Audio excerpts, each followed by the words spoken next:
Estimadas amigas y amigos, muy buenas noches para todas aquellas personas que sintonizan el programa Pare, Mire y Escuche de la Fundación Voz Nacional. Como siempre, nuestro directo y estimadísimo amigo Pedro, que nos acompaña generosamente. El programa había sido anunciado con la presencia de Osvaldo Rivera, pero espero que las fuerzas ocultas no lo tengan secuestrado hasta ahora, sino que esté disfrutando de la libertad. Así que muchísimas gracias, Pedro, y bienvenido como siempre a tu casa, a este programa. Y pensamos en un momento determinado el título de este programa de hoy, El valor de la hispanidad, camino de Toledo. Así que muchísimas gracias, Pedro. No sé si quieres saludar a nuestro público que gentilmente nos sintoniza y nos acompaña. Hola John, muchas gracias por estar aquí una vez más, por invitarme, porque yo sigo siendo aquí el invitado de usted, feliz de poder aportar, y más sobre un tema tan importante como la hispanidad, que pareciera algún despistado podría creer que esto no es más que una remembranza de hechos pretéritos, pero que en la vida real representa toda la actualidad, porque hoy día estamos en la lucha por la identidad y en la lucha por la existencia de las naciones. Y las naciones tienen existencia en la medida que tienen un pasado, tienen esta unión con lo que ya fue, con lo que es y lo que será, como decía Chesterton. Así que feliz, John, de poder conversar contigo, escuchar el relato de tu viaje, y yo aquí voy a hacer mis humildes aportes, que espero que no terminen cancelando el canal de YouTube. No, no te preocupes. Oiga, bueno, esto parte porque de una conversación con Osvaldo Rivera, el presidente de la Fundación Voz Nacional, a raíz de un viaje que yo hice hace un par de semanas atrás. Y yo me fui una semana a República Dominicana por un congreso de mi universidad en el proceso de doctorado de la Universidad del País Vasco. Y la verdad, Pedro, y estimadas amigas y amigos que nos sintonizan, que pude constatar, de hecho hice un programa desde República Dominicana para Voz Nacional, el tremendo amor y el respeto y el cuidado por la cultura que República Dominicana tiene. Yo le decía a Osvaldo en esa oportunidad que yo me dediqué, mientras estuve en Santo Domingo, a buscar, pero con lupa, si es que había algún grafitis o un rayón en el casco histórico de República Dominicana, en Santo Domingo. Pues no encontré ninguno, porque es un cuidado sagrado, porque han entendido, y así lo hemos conversado muchísimas veces, y tú también lo has referido en el programa, el valor de la identidad. Y la identidad pasa efectivamente por el patrimonio cultural. Ahí está nuestra historia, el sacrificio, el arte, la cultura, la expresión de las manos, el aporte económico de otras generaciones dotado a sus pueblos de un patrimonio. Yo me gustaría, Pedro, poder conocer de ti. ¿Qué sientes tú cuando yo te cuento esto o les cuento esto y tú ves el deterioro, por ejemplo, que nuestras ciudades, nuestros pueblos lamentablemente tienen a propósito del patrimonio cultural? Puta, John, no me va a hacer inmediatamente empezar a disparar, porque naturalmente solo se ama lo que se conoce y solo se lucha por lo que se ama. Y claramente hemos sido víctimas de una deconstructio, como haría Heidegger. No esta deconstrucción la cual está alegando la derecha, digamos, reaccionaria, porque existen varios tipos de derecha, respecto a que existe una fuerza de marxismo cultural que está destrozando nuestras raíces. No, eso no va por ahí. Nosotros estamos viviendo este proceso de deconstructio, de desarmar las naciones y de desarmar lo que somos desde hace mucho tiempo. Y eso parte, de hecho, post-independencia, en un intento tremendo, incluso de nuestros padres fundadores, que ahí no me gusta rascar mucho la historia porque nos podemos encontrar con cosas que no nos gustan, de eliminar todo el legado de lo que fue la hispanidad. Y al eliminar el legado de la hispanidad, estamos también eliminando una parte de nuestra propia existencia. Es equivalente a que a un niño le dijeran, tú no puedes hablar de tu padre. Sí, de tu madre es buena, es hermosa, se la jugó por ti, y tu padre es necesariamente malo. Por tanto, no te lo dicen, pero el niño así lo subentiende. Tú también eres malo, porque tienes parte de esa semilla de maldad. Y esta satanización de la hispanidad tiene fines muy claros y ha sido llevado adelante por grupos enemigos tanto de la cristiandad como de la hispanidad. Y esos señores esencialmente vienen de los jueces de la historia. ¿Quiénes son los llamados jueces de la historia? Holanda, Inglaterra y Estados Unidos. Estos tres grupos, que en un intento por llevar adelante sus propios proyectos históricos, se dedicaron esencialmente a la destrucción de las raíces hispánicas y a ensalzar el odio por la propia Hispanidad. No me quiero alargar mucho para poder darte ahí la palabra, estimado John, pero esto se ve reflejado en un indigenismo desmedido que se ha dado en el país de Chile, por ejemplo. Y este indigenismo desmedido, que tiene poco que ver con el amor a la raíz indígena, porque en realidad es una caricatura de lo indígena, o es una caricatura de lo originario, tiene que ver mucho con el hecho de la necesidad de cancelar, porque vivimos la cultura de la cancelación, todo aquello que venga de España. Es más, nos han hecho creer, yo me acuerdo perfectamente cuando mi abuelo, no mi abuelo Kunzman, el otro abuelo, y me decía, tuvimos la mala suerte de ser conquistados por España. Y yo me crié pensando que era terrible ser español, que era terrible tener ser descendiente de españoles. Pero ahora me doy cuenta que es el honor más grande que podría tener un chileno, haber nacido desde la madre España. Porque somos hijos y nietos de la conquista, de godos, ojo, de godos, de descendientes de romanos, porque existe una Hispania románica, que no tiene nada de que avergonzarse, absolutamente nada, y tiene mucho de qué ensalzar. Porque nosotros no cometimos un genocidio, nuestros antepasados, como lo hicieron en Norteamérica, basado en las ideas de Calvino. Podríamos pensar también después, pasar un poco en Max Weber y ver cuál es la lógica del calvinismo en la política. Y tuvimos la suerte de llevar adelante un proyecto conquistador basado en la cristiandad y en una cristiandad positiva. No en la cristiandad que nosotros hoy día estamos viendo como caricatura, en un intento de destruir esa cristiandad que era forjadora de naciones y forjadora de pueblos, donde se crearon monasterios, donde se crearon caminos, donde se hizo industria, cordones industriales en la época, donde se le enseñó a la gente a leer. Ojo, la lengua quechua por primera vez fue escrita y sistematizada gracias al aporte español, por darles un ejemplo cualquiera. Asimismo, con los hospitales y el resto de todos los aportes que hizo Europa en América. Y no por una constricción católica, sino por mano, obra y gracia de los reyes católicos en un comienzo. Recordemos que es el único lugar del mundo donde había leyes de protección a los aborígenes. Y eso está totalmente vedado, y por favor, a los chicos que les gusta la historia, échenle un ojo a los textos de Jaime Izaguirre, donde se estudia profundamente tanto las 7 partidas como las leyes de India y cómo pasó eso a nuestra chilenidad. Eso te puedo decir por ahora, estimado John. Solamente vamos a evitar tener rayados nuestro casco histórico cuando entendamos que nuestro legado, y tanto hispánico como originario aborigen, es igual de valioso. Bueno, no podría ser mejor tu primera intervención, que has hecho una importante y bastante objetiva de aquellos fenómenos históricos que nos vienen acompañando como nación, ¿ya? Continuando con este viaje, hice mi salida de Santo Domingo. Hoy día hay que usar el avión, así que Santo Domingo, Bogotá, Bogotá, Madrid. Bueno, hice el viaje de Colón, pero de regreso a España, pero en avión. Largo el viaje, ¿no? Igual un poquito agotador. Ya uno se imagina el esfuerzo que tienen que haber hecho aquellos que hicieron la travesía para conquistar el Nuevo Mundo. Y de mi llegada a Madrid, aterricé y hice el tren, que uno va a Toledo, porque ahí era el Congreso de Sociología Militar, que se organizaba por el Ejército de Tierra, el primer congreso europeo, ¿ya? Por supuesto, de Chile no no hubo mucho interés, solo fui yo, y de América Latina o Iberoamérica, el único representante era yo también.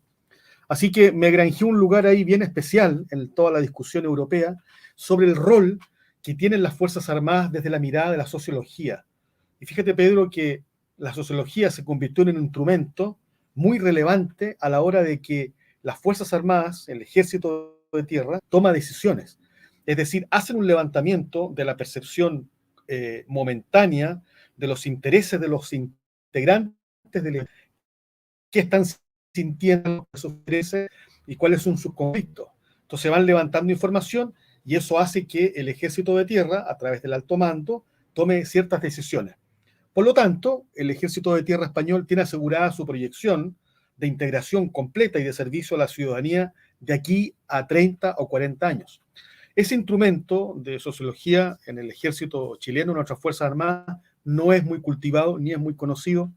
Ese fue el propósito de mi viaje, a ver si logro traer un poquito el interés para estas tierras a propósito de estas lecturas nuevas de cómo las Fuerzas Armadas se van integrando en el contexto actualmente de la sociedad. Bueno, de mi llegada a Toledo, estimado Pedro, es una belleza, es como regresar a la Edad Media, es una cosa esplendorosa, sus caminos, sus calles, el aire, y también, por supuesto, venía con la misma dinámica de preocupación, a ver si encontraba un rayón, a ver si encontraba un graffiti, nada, de nada, de nada.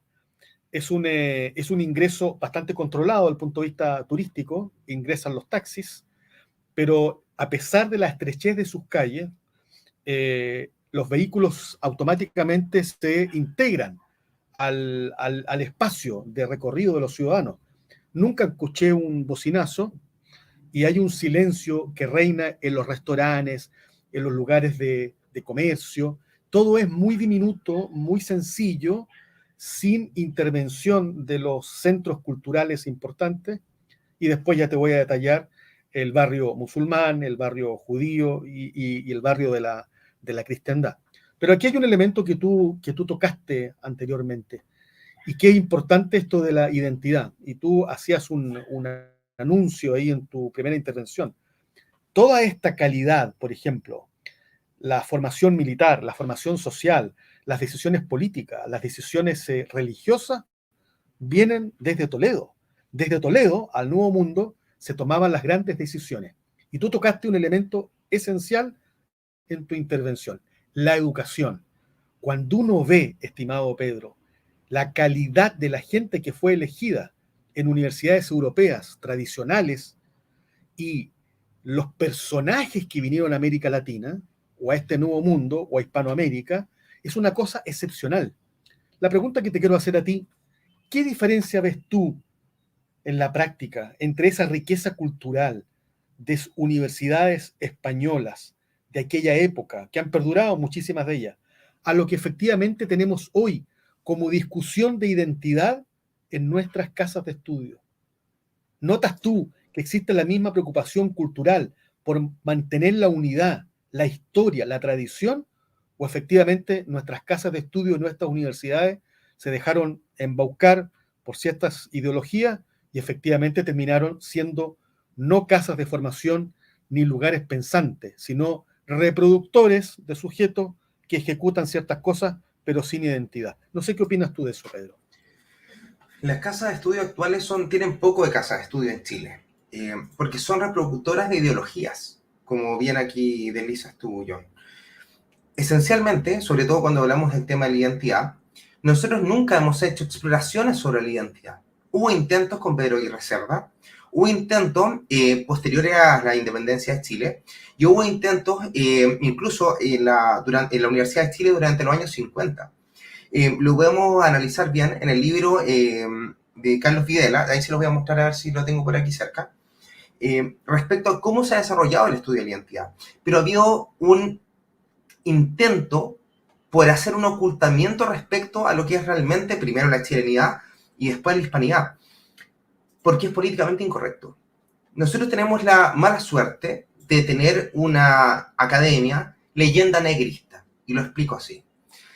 La leyenda negra, como bien sabe aquí nuestro ilustrado contertulios y personas que interactúan en el chat, ha sido aquella leyenda basada en la idea de Bartolomé de las Casas, porque no es santo, a mi gusto verlo, no, un mentiroso no puede ser santo, que se dedicaba esencialmente a alegar que todo aquello que había hecho la hispanidad durante el periodo de la conquista se basaba en esencialmente abusos.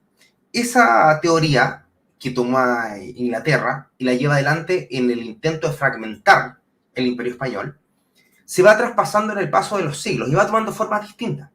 Y esta forma distinta y la forma que ha tomado hoy en día, sobre todo en la educación curiosamente laica, es que lo único valioso de nuestra identidad es lo indígena. Lo curioso es que cuando uno, por ejemplo, se deleita, porque esa es la palabra, se deleita leyendo la historia de Chile de Alfredo Jocelyn Holt, se da cuenta de que el aporte indígena era menor. en la identidad nacional. Disculpen lo que estoy diciendo, yo sé que esto puede generar muchas ronchas, pero era menor, porque las agrupaciones indígenas eran muy cerradas y nunca se integraron a la sociedad chilena. Y lo que se desarrolla como identidad nacional no es otra cosa que si bien existe un aporte de carácter biológico de lo indígena, es la cultura criolla desarrollada en territorio nacional. ¿Por qué acontece esto? Y no acontece exactamente lo mismo en Norteamérica, por ejemplo.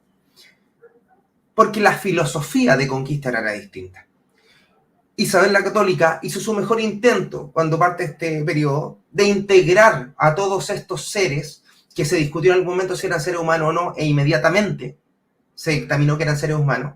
De hecho, recordemos que el Imperio Español se adelantó a terminar con la esclavitud 400 años respecto a Estados Unidos. Y eso generó el desarrollo de una nueva identidad nacional, al punto de que es Isabel la Católica la que fomenta la mezcla entre matrimonios indígenas. Y esa mezcla de matrimonios indígenas va forjando lo que nosotros somos hoy, pero siempre devenido desde la hispanidad. Lamentablemente, y ojo que esto también pasa en España, si bien protege mucho su patrimonio de carácter cultural e histórico, existe una tremenda campaña leyenda negrista dentro de la misma España. Es más, hay un intento de demostrar que la leyenda negra es una especie de nuevo holocausto. Y se lo voy a decir con todas sus letras. ¿A qué me refiero nuevo holocausto? Los españoles son los nazis y los pobres indígenas son los judíos. Y si no cabe, si tú no recitas el mantra de que todo lo que hicieron los españoles en América era malo, necesariamente eres un fascista, un nazi, y hay que cancelarte porque no estás entendiendo el perjuicio que se le provocó a todos los indígenas. Y aquí quiero pasar una pequeña cuestión que me parece importantísima e interesante. Quiero detenerme un segundo en Hernán Cortés. Nosotros vemos regularmente, y esto es para toda la gente, ojalá no vea gente de México, Hernán Cortés se nos ha vendido esencialmente como un personaje dedicado a la masacre. Una especie de doctor Mengele de la antigüedad o de la conquista. ¿Por qué? Porque este señor fue capaz de, con un puñado de hombres, con 400 hombres y 11 caballos, poder llevar adelante la conquista de un imperio completo. Donde pareciera que Montezuma, del imperio azteca, era una especie del Che Guevara antiguo, dedicado esencialmente a hacer el bien, donde todos andaban fumando marihuana, eran todos defensores del poliamor, y pareciera que todos estaban aceptándose entre sí, porque todos los de sexo no binario eran aceptados en este mundo azteca, que lo intenta vender el progresismo actual, y que lo intenta vender también Inglaterra. Pero la vía real era otra. Hernán Cortés primero era un letrado, un experto en derecho, un experto hablante de latín, experto lingüista, al punto que en poco tiempo fue capaz de aprender las lenguas vernáculo. Asimismo, este caballero era un amante de la acción, que fue capaz de cruzar un mar completo para poder llegar a México. Y cuando llega, se encuentra con paredes con 20 centímetros de costra por la cantidad de sacrificios humanos que hacían. Al dios de la lluvia, los aztecas, le sacrificaban niños, que mientras más lloraran, supuestamente iba a llover más. Y a todas las personas que capturaran, las iban a sacrificar sacándoles el corazón. Pero pareciera que los leyendas negristas se olvidan de este pequeño detalle, que Hernán Cortés, en un afán católico, y cuando digo católico, por favor no pensemos en el Papa actual, tiene por objeto, porque es el deber del cruzado, porque esta es la cruzada española, esta es una tardía media, de liberar a los que son débiles. Por eso es apoyado por los mismos mexicanos o por los mismos tribus indígenas de la época, para poder hacer derrocar este imperio adorador de monstruos, porque eso era lo que era.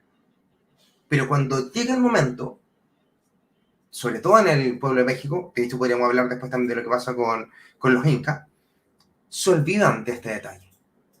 Se olvidan que se les enseña a leer. Se les olvidan que se les enseñan derechos que antes no tenían. De hecho, es más, y se los cuento aquí como una cuestión, esto para ir cerrando este tema. La gente no sabe que las leyes de Indias protegían más a los indígenas de lo que hoy día el derecho al trabajo, el Código del Trabajo protege a los trabajadores. 2 meses de vacaciones al año, en la época. Limitación de horas laborales. Asimismo, en el momento de la muerte de un indígena, En este caso, el español que lo empleaba tenía que mantener a la familia completa y a la mujer de por vida. Y cuando se retirara a los 50 años el indígena, debía entregarle la tierra como regalo y hacerse dueño, la tierra que trabajó. Pero por supuesto, eso está obviado en las escuelas de derecho. No te lo enseñan, a menos que tenga un profesor como el que tuve yo, que nos pasó a la lectura de Jaime Aguirre.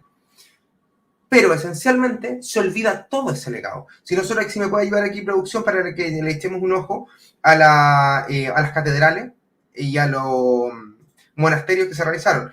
¿Por qué existen estas edificaciones de carácter español en toda América? ¿Porque había que exterminar a los indígenas o había que evangelizarlos? Y esta evangelización no era otra cosa que en la época traer la civilización. ¿Cuántos monasterios, cuántos hospitales y cuántas universidades? ¿Podríamos ver la imagen de las universidades, por favor? Esto solamente por la época hasta el año 1700 son las universidades fundadas en América por los españoles. Pero necesariamente se olvida a propósito. Y si nosotros nos pusiéramos a ver cuántas fundó Inglaterra en ese mismo proceso, o cuánto se hizo en Australia, un lugar penal. Pero por supuesto, de lo que hay infinitos libros y hay infinitas películas, es de las atrocidades cometidas por España. Donde se habla de España, se habla de egoísmo, se habla de querer robar el oro, pero nunca se detienen en demostrar y en intentar demostrar de que España intentó anexar sus territorios a un imperio, no crear un saqueo fenicio al estilo inglés. Eso respecto al tema de la identidad, y disculpa John que me apasione y me extienda. No, todo muy bien. Has tocado, estimado Pedro, un elemento muy significativo cuando tú hablas de sentirse orgulloso, ¿no?, de nuestra identidad. Y estando ya en España, específicamente en Toledo, que fue una ciudad carpetiana muy relevante y que fue conquistada por los romanos en 1900, en el 193 antes de Cristo. Imagínate la historia que estamos hablando. Pasamos de una ciudad carpetiana, 193 antes de Cristo, y después se convirtió en la sede eclesiástica del reino visigodo. El año 711 después de Cristo fue conquistada por los musulmanes. En el año 1085, conquistada por Alfonso VI, se transformó en la ciudad imperial en la época de Carlos I y en la ciudad de las tres culturas. Y en el año 1983, no me quiero hacer cargo de la época de Franco, ni las atrocidades que ocurrieron, los ataques al Alcázar, me traslado a 1983, como la sede se trasladó en la época anterior, la capital se trasladó a Madrid, el año 1983 recién se convirtió en una sede de la Comunidad de Castilla de la Mancha. Pero esta historia, estimado Pedro, esta historia que hay detrás y que tú has relatado a propósito de los efectos, este concepto de colonia, ¿no? Dice, la colonia, ¿ah? Y la verdad es que esto era España. Y aquí uno se tiene que detener en una figura relevante en la vida de Toledo, en la vida de Castilla, en la vida de España y en la vida nuestra. Casi siempre las corrientes radicales feministas actuales denostan, diciendo que esta es una sociedad patriarcal, que siempre los hombres fueron los que tomaron las grandes decisiones y que nunca le dejaron espacio. Sin embargo, el mayor milagro de la época es que esta decisión política y estratégica de avanzar hacia la conquista de un nuevo mundo es la concepción espiritual e intelectual y estratégica de una mujer. Una mujer que siempre estuvo desde muy niñita, bajo la protección de su hermano, pero en un momento determinado, su preparación humanista, intelectual, teológica y de profundas convicciones de fe, la llevaron a ser la reina Isabel, ¿no es cierto? Y este matrimonio vino a forjar efectivamente la unidad más poderosa. Y como tú bien lo señalabas, ¿cómo no sentirse orgulloso que primero es Grecia, después Roma, después España y después estamos nosotros? Mira la línea extraordinaria en la historia de la humanidad de la cual nosotros somos depositarios. Por eso cada ciudad nuestra, cada calle, cada templo, cada municipio, cada estructura orgánica de diseño nos habla de España y nos habla de esa riquísima tradición. Sin embargo, Toledo tiene una historia en que efectivamente pareciera ser que las decisiones políticas y económicas había algo más de fondo en esto. Y es que las decisiones pasaron por una concepción religiosa, espiritual, trascendente. No era la conquista por la conquista, ni el descubrimiento por el descubrimiento. Esta bula que consigue los reyes católicos del Papa, la bula interchaetera, ¿no es cierto?, que lo faculta para poder avanzar en estas nuevas tierras, tenía un proceso, venía acompañado del ejército español, las grandes congregaciones o órdenes que allí habían. Y tú tocaste un tema, no es que hayan mandado los frailes que estaban en crisis de fe, no, tomaron a los mejores profesores de las universidades españolas. Cuando hablo de los mejores, hablo de los mejores teólogos, los mejores filósofos, los mejores científicos, y los envían a una aventura en que lo primero que estaba en riesgo era la vida, porque no había nada. Y sin embargo, todas esas capacidades intelectuales fueron impulsadas, y aquí hay un elemento más importante, financiadas por la generosidad de esta mujer que se desprendió de sus bienes personales, viviendo en una situación bastante, no diría pobre, pero bastante modesta para la capacidad de acceso económico que otros reyes y otras monarquías europeas tenían en aquella época. Entonces, hay una figura relevante acá que además se hizo sabiamente asesorar. El cardenal Mendoza, el cardenal Cisneros y otros más, que continuaron esta noble tradición y esta empresa más allá de la muerte de la reina Isabel y del rey Fernando. Entonces, hoy día, lo que nosotros vemos acá en nuestras tierras, específicamente en nuestro querido Chile, Chile no se entiende sin España. Chile no se entiende sin la presencia de la Iglesia Católica. Chile no se logra entender sin la presencia de la decisión que sigue palpitando hasta el día de hoy de una mujer que fue la reina Isabel. Yo Pero en te ese voy a... lugar, sí, y en ese lugar, Disculpa que te... estimado Pedro, sí, en ese lugar, cuando tú recorres sus calles, hay una sensación, Pedro, espiritual y trascendente, de que en ciertos lugares siguen caminando los de siempre, soñando lo mismo de siempre y entre lo mejor de sí para estas nuevas tierras que se convirtieron en el mundo que nosotros hoy día habitamos. Por favor. John, solamente lo que quería hacer era concordar contigo respecto a eso y sobre todo a la reina Isabel. La reina Isabel tiene características especialísimas, es una reina rebelde. Es una reina que decide casarse sin la autorización del Papa. Y está 5 años casada sin la autorización del Papa, con Fernando. Porque ella estaba dispuesta, ella creía que el bienestar de España estaba antes que incluso que el bienestar de la Iglesia Católica. O sea, pensemos en la época. Pensemos en lo que significaba eso en la época.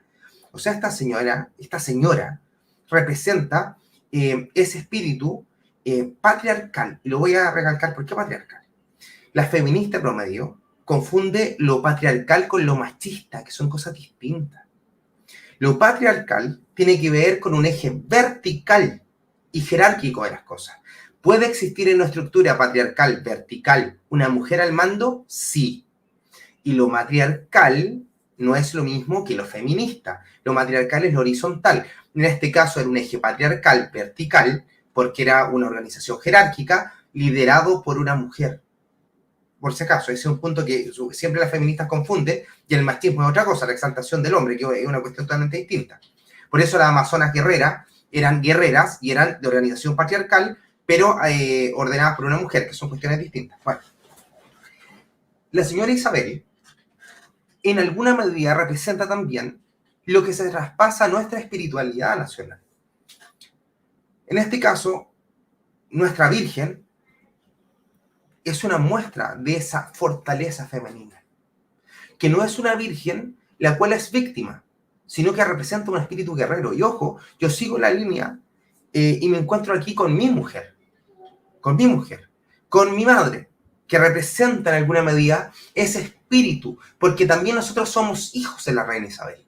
Ese espíritu que es capaz de enfrentarse, de poder llevar adelante un proyecto sola, porque Fernando en este tema no entró. Lo hizo ella. Y ella era la que respondía de puño y letra a las cartas de los conquistadores.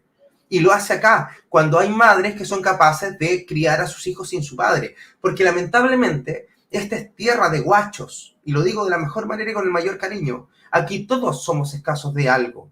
Y nuestro arquetipo, si es que nosotros queremos tomar a Carl Jung, es el de que nuestra madre es la que es nuestra protectora.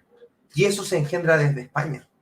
Y nosotros lo replicamos acá. No digo que sea algo bueno o malo, pero es algo que se encuentra aquí, que está en nuestra tierra. Y bien dice John,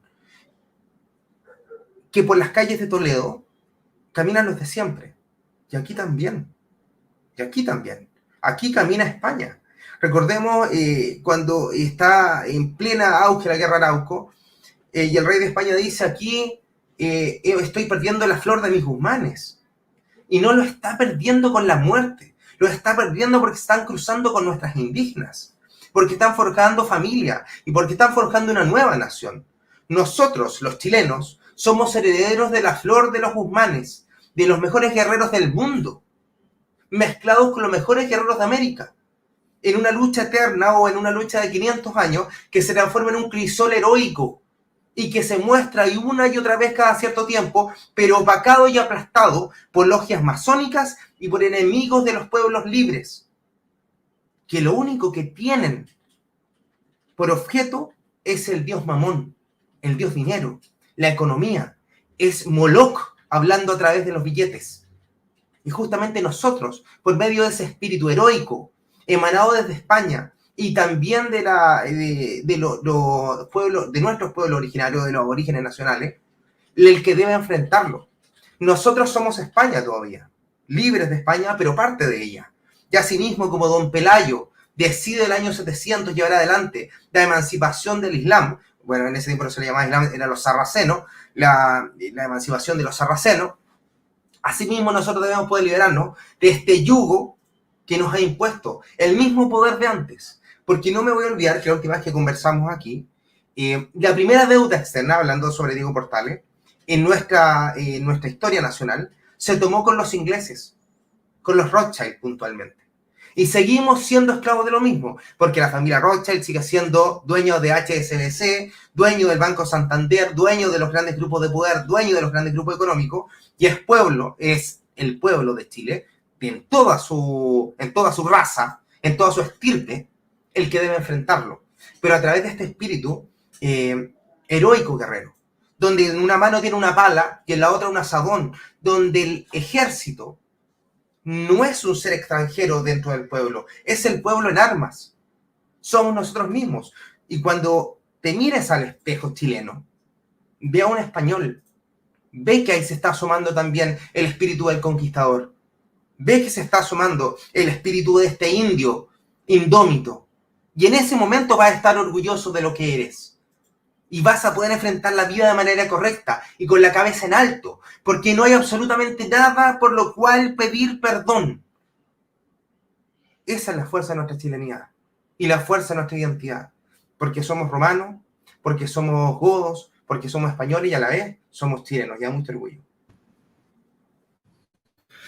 Mira, hay un episodio muy significativo porque en mi paso por Toledo me tocó la fortuna, Pedro, de arrendar un departamento a media cuadra de la Catedral de Toledo, que es una belleza que o tú tienes fe o la fe te llega por osmosis, porque está en la grandeza de esa construcción, está en la bondad, la generosidad o la respuesta de las personas que tienen fe, que hacen una propuesta arquitectónica para el resto de la humanidad.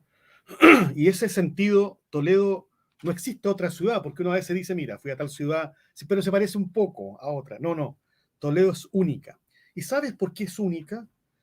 porque en la presencia de los barrios, el barrio judío, el barrio musulmán y el barrio de la cristiandad, siguen existiendo el mismo espíritu original. O sea, no ha cambiado nada. Y no es que las personas se hayan quedado pegadas en el pasado. No, no, no, no. Recogen de la historia del pasado lo mejor de sí. En un momento, Pedro, muy, muy complejo en la vida de Toledo, muchas familias judías tuvieron que abandonar la ciudad por los conflictos políticos y religiosos que había. Y me emocionó, de hecho se lo comenté a nuestra amiga nuestra, la señora Eva Holz, le mandé un audio desde Toledo, que muchos padres tuvieron que cerrar sus casas por arrancar de la ciudad por los conflictos que ahí habían, y entonces solo se llevaron las llaves de sus casas. ¿Me vas a creer que esas llaves se han ido pasando de generación en generación porque es la muestra de la identidad? Ese es mi lugar, esa es mi tierra, esa es mi casa. Al lado donde yo estaba arrendando ese departamento, está situada la mezquita más antigua de Toledo y estaba en reparación. Y hoy día todos los grupos turísticos pasan por el lugar para poder ver aquellas piedras originales, el tema de los conductos del agua y la orientación para dónde tenían que rezar. Estando yo en Santo Domingo, anterior a mi viaje a Toledo, conocí una religiosa muy agradable, ella, de una congregación X, y esa religiosa me contó que ella había sido fundada por el cardenal Sancha, un cardenal español que había sido misionero en Cuba. Los comunistas lo tuvieron preso allá, le hicieron la vida a cuadro, regresó a España, alcanzó los cargos de poder más importantes dentro de la iglesia, y hoy día es beato de la iglesia. Y me vas a creer que esta religiosa me dice que los restos del cardenal Sancha están en la Catedral de Toledo. O sea, imagínate la hermosa y bella coincidencia de que estando yo en Santo Domingo, mi próximo viaje era ir camino a Toledo. Entonces me fui a la Catedral de Toledo, hablé con las personas encargadas y pedí poder pasar a rezar y a rendirle un homenaje a este español que fundó una congregación de religiosas dedicada al servicio y a la caridad, pero que había dado un testimonio heroico en estas tierras, específicamente en Cuba, hasta haber sido sometido, ¿no es cierto?, por estas estructuras, ¿ya? Esa catedral, estimado Pedro, cuando yo recorrí sus pasillos, sus naves, sus órganos, etcétera, un señor ya de mucha edad acercó a mí y me dijo que venga a ver el lugar más importante de la catedral. Y el lugar más importante de la catedral, Pedro, era que se conservaba en esa catedral el sagrario, la custodia, donde durante largas horas, haciendo oración de noche, velaba la reina Isabel, mirando esa hostia consagrada, esperaba el éxito de la misión a la cual ella se había sumado.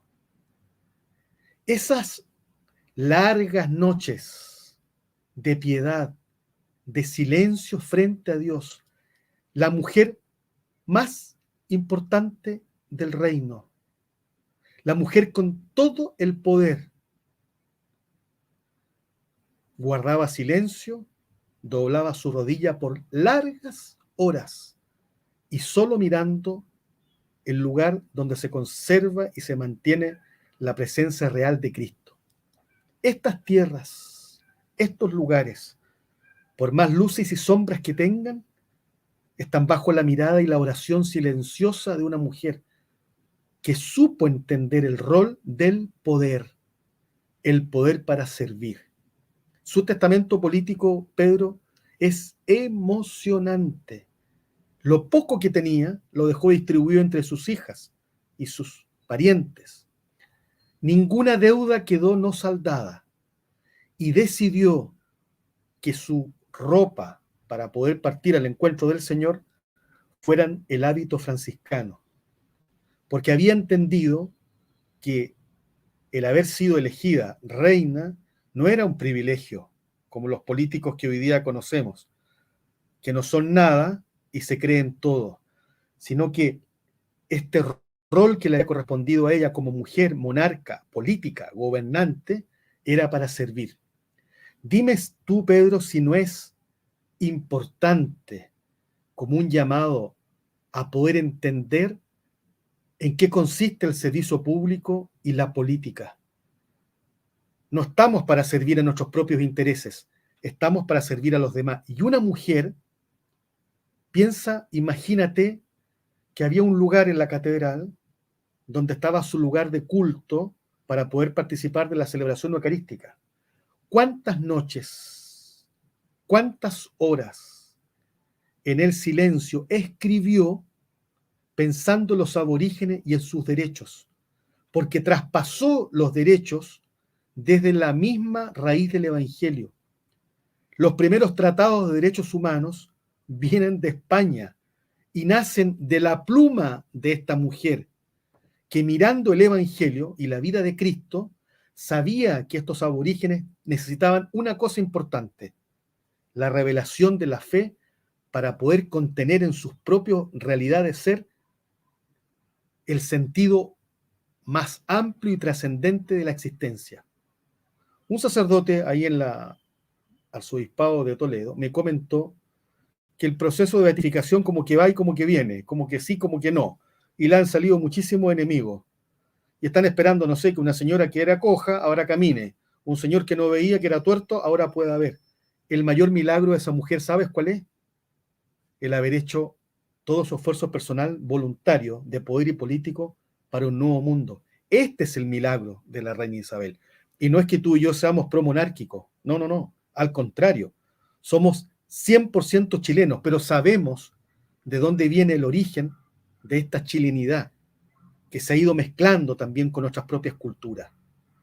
Yo, lo único que me gustaría rescatar, y si te puedo traspasar eso a ti y al resto que nos escucha, que realmente a nosotros nos hace falta retroceder a nuestra vida interior histórica.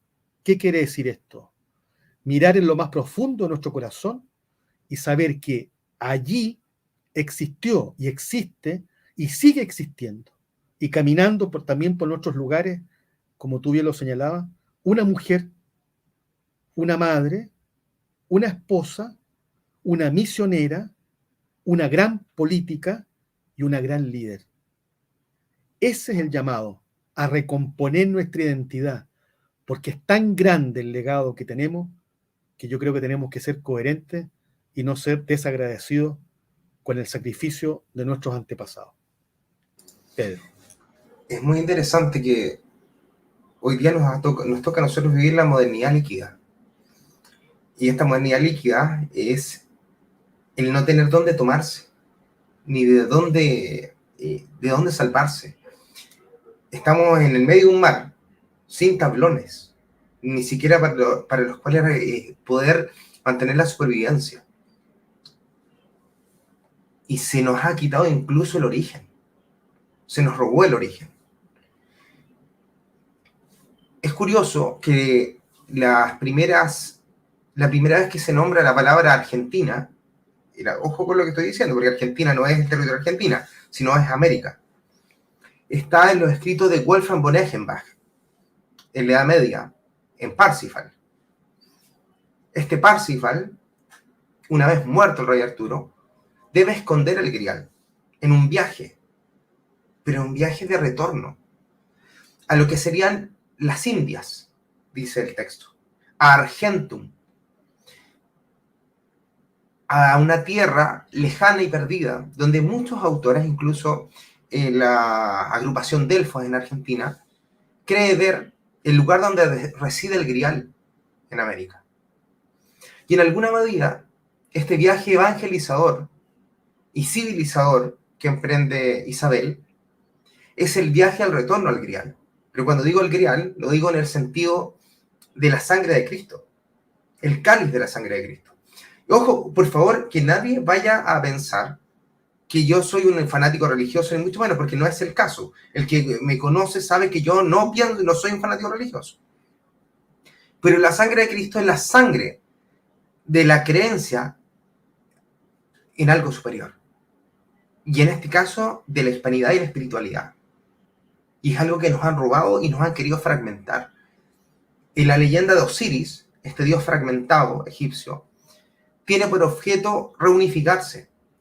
Y nuestros enemigos, los entes disolventes, están empeñados en disolver esto que se quiere unir. Y ese proceso al que nosotros hemos vivido en los últimos años y acrecentado por este proceso postmoderno y brutalmente liberal, en el cual se elimina cualquier clase de barrera en lo sexual, en lo político, en el tema migratorio, en todo lo que usted corresponda, porque hay un intento de olvido. La humanidad está eternamente luchando contra el olvido. Estamos en lo que tú comentaste, John, en la búsqueda del recuerdo, del recordar, volver a pasar por el corazón, recordar, volver a pasar, volver a nuestro origen. Y es algo que nos es vedado. Y a nivel social, y yo creo que tú lo puedes exponer mejor que yo, tenemos una comunidad perdida que está en una búsqueda eterna de cuestiones que no logra encontrar. Y no logra encontrar porque no sabe dónde buscar. Porque ha cambiado la celebración de San Juan por el Halloween. Porque ha olvidado su origen, ha cambiado los faunos y ha cambiado el trauco por personajes de la ficción estadounidense. Porque se nos ha privado de nuestra propia identidad. Porque no me vengan con que el rodeo es maltrato animal. No se trata de eso. Se trata de tratar de eliminar cualquier fragmento de identidad. Porque la identidad es un freno a la finanza global. Porque no le puedes vender sombrero de guaso a todo el mundo. Porque lo que necesitas es que el que suene sea Bad Bunny, no una cueca. Ese es el objetivo. Porque la pulsión desde el Instituto Tavistock hasta la Escuela de Frankfurt tiene por objeto desarraigarnos de nuestro suelo. Y no lo podemos permitir. A sus hijos, a nosotros mismos, vuélvalo a mirar, hágalos mirar hacia adentro, que se encuentren a sí mismos. Y van a encontrar un conquistador español. Y una parte de él lo tiene que asumir con orgullo y con el amor que es necesario. Y solo así va a salvar el alma de Chile y el alma de nuestro propio pueblo y la de sí mismo. Porque cuando llegue el momento de encontrarse con el supremo creador, solamente va a aceptar las vidas auténticas. Aquellas que aceptaron la vida misma y la buena muerte, como la de la reina Isabel, que muere en un estado de devoción, pero no en la devoción que meramente observa, sino que actúa. Es una devoción en acción. Y es aquella en la que nosotros tenemos que volver a obtener. Y esa lucha eterna por nuestra propia existencia y por la lucha del ser, del Dasein, del ser, el estar aquí y el ahora, incluye a nuestra hispanidad. Toledo es suyo. Toledo es suyo. España completa es suya. Es nuestro el Cid Campeador. Es nuestro Don Pelayo. Los aciertos de España son nuestros. Aníbal no es suyo. El nuestro es el César. Y si vamos más atrás, Aristóteles es nuestro. Alejandro Magno es nuestro. Porque fuimos griegos, porque fuimos romanos, porque fuimos españoles y hoy somos chilenos. Esa es nuestra herencia. Y cuando a usted viene alguien a decir que usted es un sudaca y que una espalda mojada, dígale, cuidado. Yo vengo de donde tú no vienes. Así que el gran llamado a este viaje es el viaje de regreso al origen, del origen espiritual, heroico y sagrado de este Argentum, donde vive el Santo Grial, donde en alguna parte cerca de nuestra casa, en alguna parte entre medio de las montañas, está la ciudad de los Césares. Ese es nuestro lugar. Bueno, ya estamos casi llegando al término del programa. La verdad, Pedro, es que ha sido muy grato haberte encontrado en este espacio. De las cosas que me pude traer, aparte de la emoción, el recuerdo, la alegría, las calles, el olor de Toledo, me traje este libro que lo logré encontrar ahí en la librería del Arzobispado de Toledo, que se llama Isabel la Católica y la Evangelización de América, que es el simposio internacional de todas las ponencias más importantes que están trabajando en el proceso de beatificación de la sierva de Dios. Hay un elemento que esta mujer tan relevante y tan brillante, además, tan encantadora, ¿no? Tan mujer, tan femenina, pero tan buena política y tan buena monarca, como siempre planificaba todo, pero obviamente la voluntad de Dios se cumple siempre al final. Preparó todo para quedarse en el descanso eterno en San Juan de los Reyes, por su admiración eterna a la figura de San Juan, ¿no? El apóstol San Juan, porque ella decía que San Juan era el más cercano a Jesús, ¿no? Y ella también quería seguir ese mismo camino. Sin embargo, la vida le permitió un acto mucho mayor todavía, quedarse en Granada, donde definitivamente se dio el triunfo y la consumación de la unidad del reino. Entonces, pareciera ser que a pesar de los sacrificios personales, en un momento determinado la divinidad te devuelve con creces y te premia. Porque tú puedes planificar tu existencia, pero si tú planificas tu existencia, pero además eres generoso y te abandonas en la voluntad del que todo lo puede, el que todo lo puede permitió que esta mujer se quedara en un lugar de descanso eterno, allí donde se consumó el máximo del reino, en Granada. Ahí descansa su resto junto a su esposo. Finalmente, creo que hay una deuda importante con nuestros antepasados, muy significativa. Y creo que en gran parte la crisis que vive nuestro país es de identidad, porque hemos ido cediendo y no conocemos la riqueza. A mí, Pedro, hacía mucho tiempo que no me pasaba que estando en la estación de Toledo ya para regresar a Madrid y después a Chile, me dio una pena enorme volverme. Te juro que me habría quedado. Y me sentí tan bien esos días porque me sentí acompañado con la comunidad musulmana, la comunidad judía, la cristiandad. Me sentí acompañado con los templarios, me sentí acompañado con los misioneros, con las religiosas, las universidades, con el comercio, el sacrificio, las luchas. Yo creo que a veces Dios permite que no se dé esa primicia que dice San Agustín, ¿no? Dice, oh verdad siempre antigua y siempre nueva, que tarde te he conocido.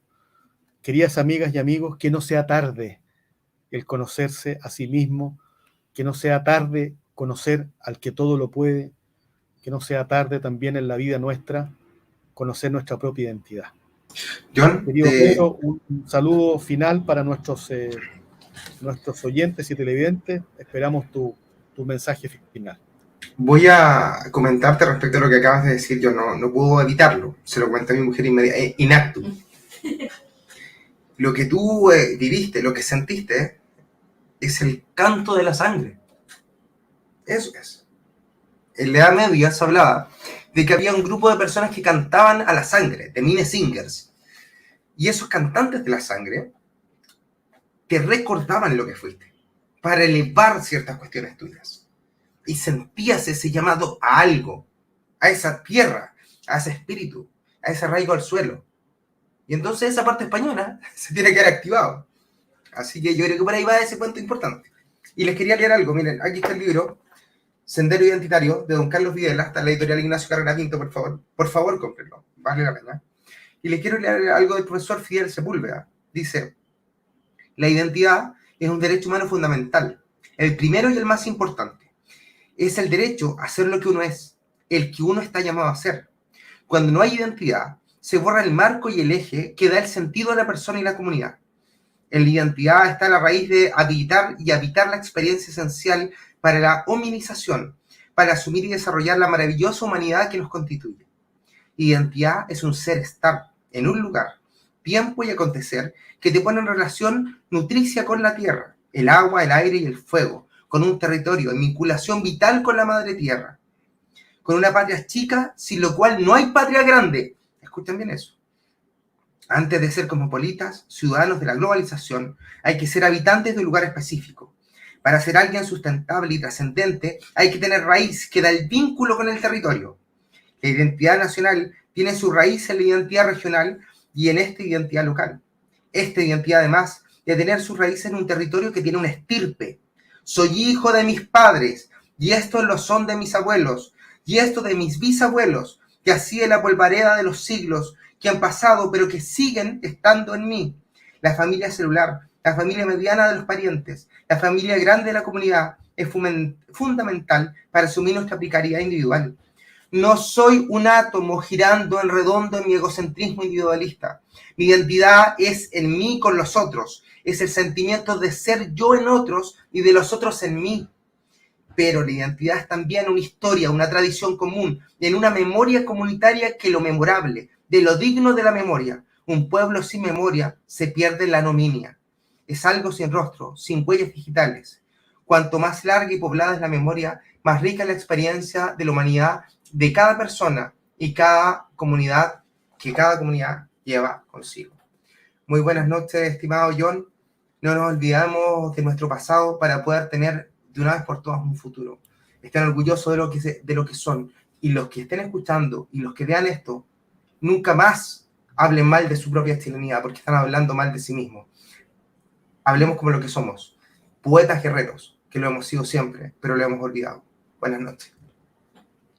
Muchísimas gracias, y parafraseando al inspirador y el corazón y el alma de la reina Isabel,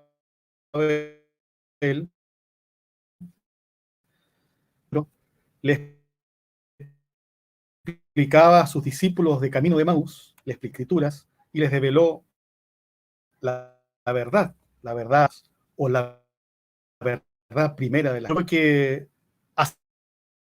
acertamos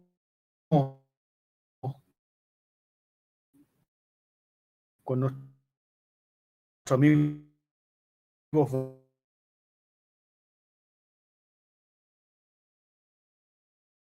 Tenemos que hacer un esfuerzo desde el corazón y también de la razón para recuperar la propia identidad.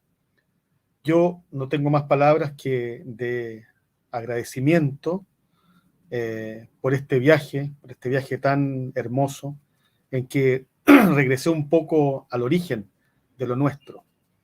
Y mientras caminaba por esas calles, por esos pasajes, por esos senderos, por esas avenidas sinuosas, cuántas decisiones, cuántos sueños, cuántos sacrificios. Pero también me causó profunda emoción en el corazón cuántas noches la reina Isabel, cuántas noches habrá mantenido doblada su rodilla frente a ese sagrario magnífico, porque lo mandó a ser el más hermoso de todos, para contener a quien es el autor de la hermosura y la verdad. Es la que se plasmó en nuestra tierra. Bendito Toledo, en cuyo origen está el corazón también de nuestro querido Chile. Muchísimas gracias, muchas gracias, Pedro, y muy, muy buenas noches.